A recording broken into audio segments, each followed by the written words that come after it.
همراه با دکتر بهمنی کارشناس و همراه ما در این گزارش به محل دفن زباله‌های عمومی شهر سنندج رفتیم.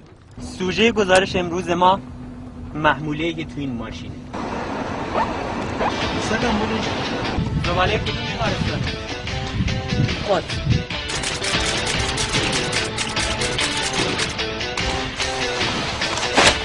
اما دفن غیر اصولی این زباله ها ما را به ادامه این گزارش تشویق. به دانشگاه علوم پزشکی کردستان رفتیم تا از دستورالعمل دفن این زباله ها آگاه شویم. در این دستورالعمل آمده است تولید کننده باید آن را به پسماندهای عادی تبدیل کنه. مدیریت بیمارستان هم میتونه عملیات اجرایی آن را به بخش خصوصی واگذار نماید و بی خطرسازی پسماندهای عفونی و تیز و برنده توسط تولید کننده باید انجام بشه. اما چرا این دستورالعمل در مورد زباله‌های عفونی استان انجام نشده؟ چهارم اینا رو ریختن، 16 هم اومدیم مافین گرفتیم، الان 27مه.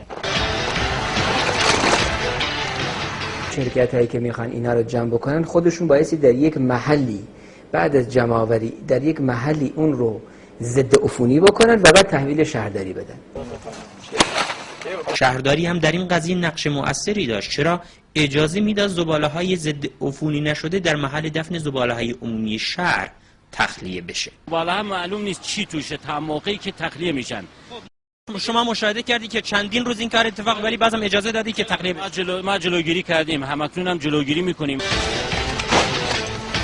چرا تذکر نمیدی حسابکارتون حداقل یه ماسی یه دستکشی براتون بیاره؟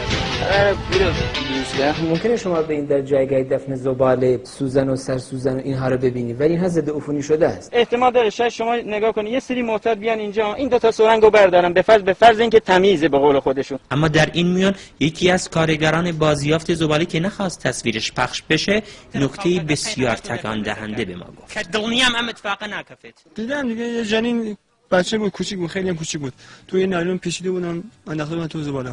محصولات زایمان رو ببرن و در داخل اون چاه دفن بکنن و آهک‌ریزی بکنن و این کار انجام میشه.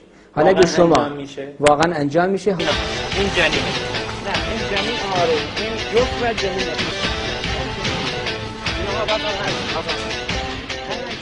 این همین سگای ولگرد اتفاقا از اینا تغذیه میکنن. این سگ زمستون برمیگرده تو شهر ما، کافی یه نفر رو گاز بگیره. یعنی وقتی ما میگیم فلان بیماری ناشناخته داره نباید مشکوک بشیم به ویروسی که فرضاً 2 روز اومده. جابجایی و حمل و نقل پسماندهای تفکیک شده ویژه با پسماندهای عادی ممنوع است. جلوتر از این هستیم که حداقل ما دیگه تفکیک زباله رو در مطبعمون در مطبع عادی تفکیک زباله در مطبع صورت نگرفت. اصلا چنین چیزی من اصلا اینو قبول ندارم. نگاه کنید ما جای آب میوه رو داریم، ساندویچان هم داریم، اینا اصلا نباید باقی مسائل پزشکی بشه.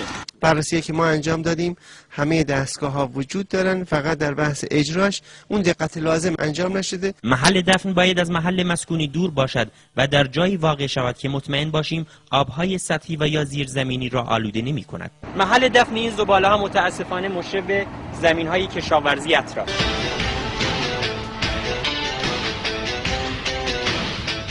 باقیشتی شغلی گریه. من ناڵێم مثلا چ گوناهی ژوم نام چ گوناهی لە بەرابەرم ئەشغاڵ و لەم بوونە و لەم کەسافات لێ زندگیکی حقیقت نه ئالوولەکەشی من خۆ من ناتوانین زندگی ئەمە چ گوناهێک ماگەم وەرێ مەسەر خۆمان هەڵبەرم. شیوع بیماری های عفونی ریوی و قلبی و عروقی از عواقب دفع غیر استاندارد زباله به ویژه زباله های عفونی در آینده است. این دستورالعمل میگوید شرکت جمع آوری کننده چنانچه 2 بار تخلف کنه مجوزش لغو خواهد شد. اما چرا این برخورد صورت نگرفته است؟ من این سوال میپرسم، آیه مدیر عامل این شرکت پدر خانم آقای چه ربطی داره؟ پدر خانمش هست؟ چه ربطی داره؟ نه پدر خانمش هست یا نیست؟ وام هم گرفتن از استانداری و خیلی هم مسائل دیگه بوده. مجوزم دارن که خودشون میان اینجا بازیافت میشه تقریبا توسط پرسنل خودشون. به هر حال هر چی به پیش میرفتیم لایه‌های پنهان این تخلفات بیشتر نمایان میشد تا جایی که مجبور شدیم برای ادامه کار و دریافت مجوز به سراغ دادستان کل استان برویم و مجوز ادامه کار رو از دادستان بگیریم. سر سوزنایی که عفونی معمولا ما تو سیفتی باکس میندازیم.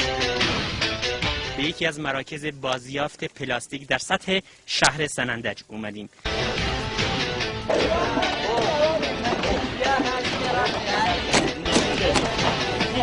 این همین سفتی باکس های بیمارستانی درسته؟ قاعدتاً باید سوزنده بشه. اینجا رو بکنید، اینجا رو قشنگ بگید، خطر زیست. اینم سرنگای توش. اینم سرنگای توش.